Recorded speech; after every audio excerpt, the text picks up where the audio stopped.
ഇന്നൊരു സ്പെഷ്യൽ റെസിപ്പിയുമായിട്ടാണ് വന്നിട്ടുള്ളത്. നോമ്പ് തുറക്കുന്ന സമയത്തും അതുപോലെ തന്നെ മുത്തായത്തിനൊക്കെ കഴിക്കാൻ പറ്റുന്ന ഒരു അടിപൊളി റെസിപ്പി തന്നെയാണ്. അപ്പോൾ അതെന്താണെന്നുള്ളത് കാണാൻ നമുക്ക് വീഡിയോയിലോട്ടേക്ക് പോകാം.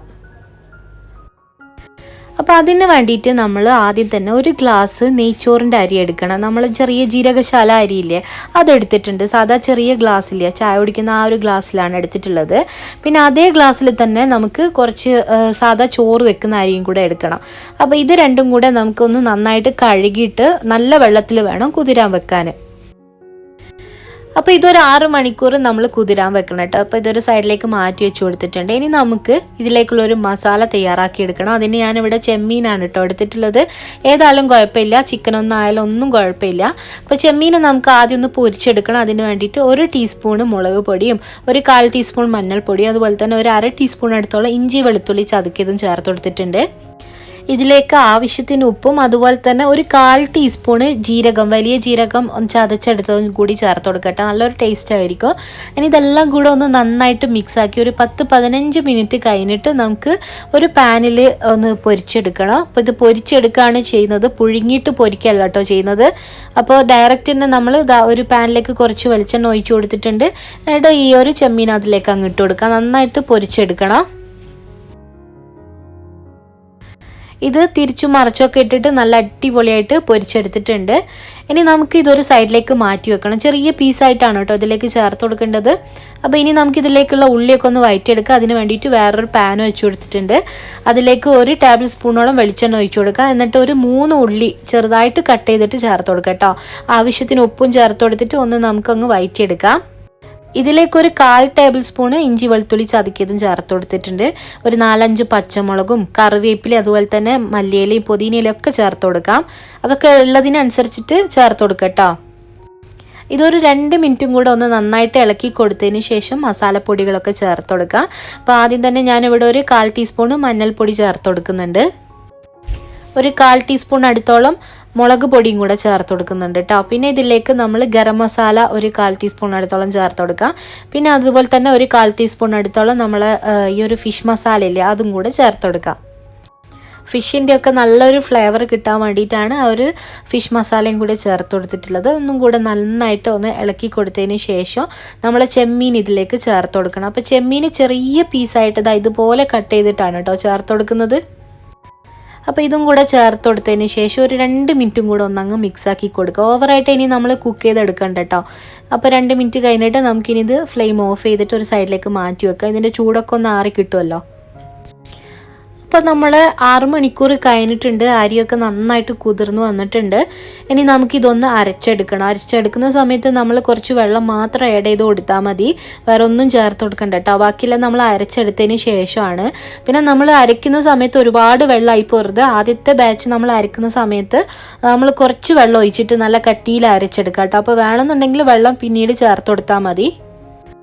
അപ്പോൾ ഫസ്റ്റായിട്ട് ഇതുപോലെ ഇങ്ങനെ അരച്ചെടുത്തിട്ടുണ്ട്. അതിന് ശേഷം കുറച്ച് വെള്ളം പോലെ അരിച്ചെടുത്താണ് കേട്ടോ. എന്നിട്ട് മിക്സാക്കി എടുത്തതാണ്. അപ്പോൾ ഇതുപോലെ ഫസ്റ്റ് ബാച്ച് അരിച്ചെടുത്തതിന് ശേഷം ഇതുപോലെ രണ്ടാമത്തെ ബാച്ച് ഇങ്ങനെ ഒഴിച്ചു കൊടുത്തിട്ട് മിക്സാക്കി എടുത്താൽ മതി. അപ്പോൾ നമുക്ക് ഒരുപാട് അങ്ങോട്ട് വെള്ളം പോലെ ആയി കിട്ടൂല. അപ്പോൾ ഈ ഒരു പരുവത്തിൽ വേണം അരിച്ചെടുക്കാനും വേണ്ടിയിട്ട്. ഇനി നമുക്കിതിലേക്ക് കുറച്ച് മസാലപ്പൊടികളൊക്കെ ചേർത്ത് കൊടുക്കാനുണ്ട്. ഒരു 1/4 ടീസ്പൂണോളം ഗരം മസാല ചേർത്ത് കൊടുത്തിട്ടുണ്ട്. പിന്നെ ഒരു 1/4 ടീസ്പൂൺ അടുത്തോളം മഞ്ഞൾപ്പൊടി ചേർത്ത് കൊടുക്കാം.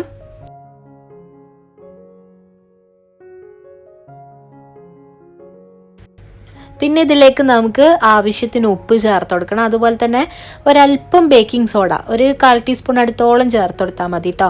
പിന്നെ അതേപോലെ ഒരു 1/2 ടീസ്പൂൺ അടുത്തോളം പഞ്ചസാരയും കൂടെ ചേർത്ത് കൊടുത്തിട്ടുണ്ട്. ഇനി ഇതെല്ലാം കൂടെ നമുക്ക് നന്നായിട്ട് ഒന്നങ്ങ് മിക്സാക്കി കൊടുക്കാം. ഇനി ഇത് നമുക്കൊന്ന് വേവിച്ചെടുക്കാം. അതിന് വേണ്ടിയിട്ട് ഞാനൊരു ഇഡ്ഡലി ചെമ്പ് വെച്ചിട്ടുണ്ട്. അതിലേക്ക് ഒരു പാത്രം വെച്ച് കൊടുക്കട്ടോ. അതൊക്കെ നിങ്ങളെ കണക്കിനനുസരിച്ചിട്ട് പാത്രം വെച്ച് കൊടുക്കുക. എന്നിട്ട് ഇതിലേക്ക് കുറച്ച് നെയ്യ് ഒന്ന് പുരട്ടി കൊടുക്കുന്നുണ്ട് കേട്ടോ എല്ലാ ഭാഗത്തേക്കും. ഇനി നമുക്ക് ഈ ഒരു ബാറ്റർ ഒരു പകുതിയോളം ആദ്യം തന്നെ ഒഴിച്ചിട്ട് ഒന്ന് വേവിച്ചെടുക്കാം കേട്ടോ. എന്നതിന് ശേഷമാണ് നമ്മൾ ആ ഒരു മസാല വെച്ച് കൊടുത്തിട്ട് വീണ്ടും അടുത്ത ലെയർ വെച്ച് കൊടുക്കുന്നത്. അപ്പോൾ ഇത് നന്നായിട്ട് വേവിച്ചെടുത്തിട്ടുണ്ട്. ഇനി നമുക്ക് ആ ഒരു മസാല ഉണ്ടല്ലോ, ചെമ്മീൻ്റെ മസാല ഇതിന് മുകളിൽ വെച്ച് കൊടുക്കാം.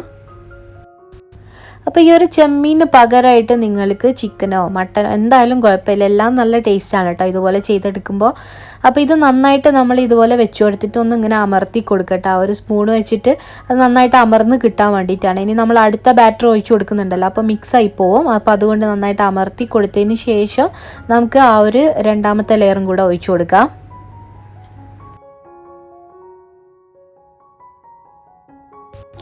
അപ്പോൾ ഈ ഒരു രീതിയിൽ നമുക്ക് നോമ്പിനൊക്കെ പെട്ടെന്ന് ചെയ്തെടുക്കാൻ പറ്റുന്ന ഒരു റെസിപ്പി തന്നെയാണ്.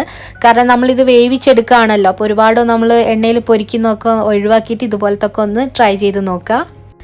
അപ്പം നമ്മുടെ പലഹാരം ഇവിടെ റെഡി ആയിട്ടുണ്ട്. നല്ല അടിപൊളിയായിട്ട് തന്നെ വെന്ത് കിട്ടിയിട്ടുണ്ട് കേട്ടോ. ഇനി നമുക്കിത് നല്ലോണം ചൂടാറിയതിന് ശേഷം പാത്രത്തിലേക്ക് മാറ്റി കൊടുക്കാവുന്നതേ ഉള്ളൂ. അപ്പോൾ ചൂടാറുന്നതിൻ്റെ മുമ്പ് എടുക്കുകയാണെന്നുണ്ടെങ്കിൽ അതിൻ്റെ അടിവശമൊക്കെ എന്താ പറയുക പൊട്ടി വരും. അപ്പോൾ അതുകൊണ്ടാണ് നന്നായിട്ട് ചൂടാറിയതിന് ശേഷം എടുക്കാൻ വേണ്ടി പറയുന്നത്. അപ്പോൾ ഈ ഒരു അപ്പം നല്ല സോഫ്റ്റാണ് കേട്ടോ, നമ്മൾ കട്ട് ചെയ്യുമ്പോൾ തന്നെ നമുക്കത് മനസ്സിലാവും. നല്ല രീതിയിൽ ഉൾവശമൊക്കെ നന്നായിട്ട് വെന്ത് കിട്ടിയിട്ടുണ്ട്. അപ്പോൾ ഈ ഒരു രീതിയിൽ ഒരു പ്രാവശ്യമെങ്കിലും ഒന്ന് ട്രൈ ചെയ്ത് നോക്കുക, പിന്നെയും നിങ്ങൾക്ക് ഇതേ ഇഷ്ടപ്പെടുള്ളൂ. പിന്നെ കുറച്ച് ബാറ്റർ ബാക്കി വന്നിട്ടുണ്ടായിരുന്നു കേട്ടോ, അപ്പോൾ അത് ഞാനിതാ ഇതുപോലെ ആക്കിയെടുത്തിട്ടുണ്ട്. ചെറിയൊരു പാത്രത്തിൽ വെച്ചിട്ട് ഒന്ന് വേവിച്ചെടുത്തിട്ടുണ്ട്. അപ്പോൾ ഈ ഒരു റെസിപ്പി നിങ്ങൾക്ക് എല്ലാവർക്കും ഇഷ്ടമായെന്ന് വിചാരിക്കുന്നു. ഇഷ്ടമായിട്ടുണ്ടെങ്കിൽ ലൈക്ക് ചെയ്യാനും ഷെയർ ചെയ്യാനും, അതോടൊപ്പം തന്നെ എൻ്റെ ഈ ഒരു ചാനൽ സബ്സ്ക്രൈബ് ചെയ്തിട്ടില്ലെങ്കിൽ ഒന്ന് സബ്സ്ക്രൈബ് ചെയ്ത് സപ്പോർട്ട് ചെയ്യണേ. തീർച്ചയായിട്ടും ഇതുപോലത്തെ നല്ല നല്ല റെസിപ്പികളുമായിട്ട് വീണ്ടും കാണാം. താങ്ക്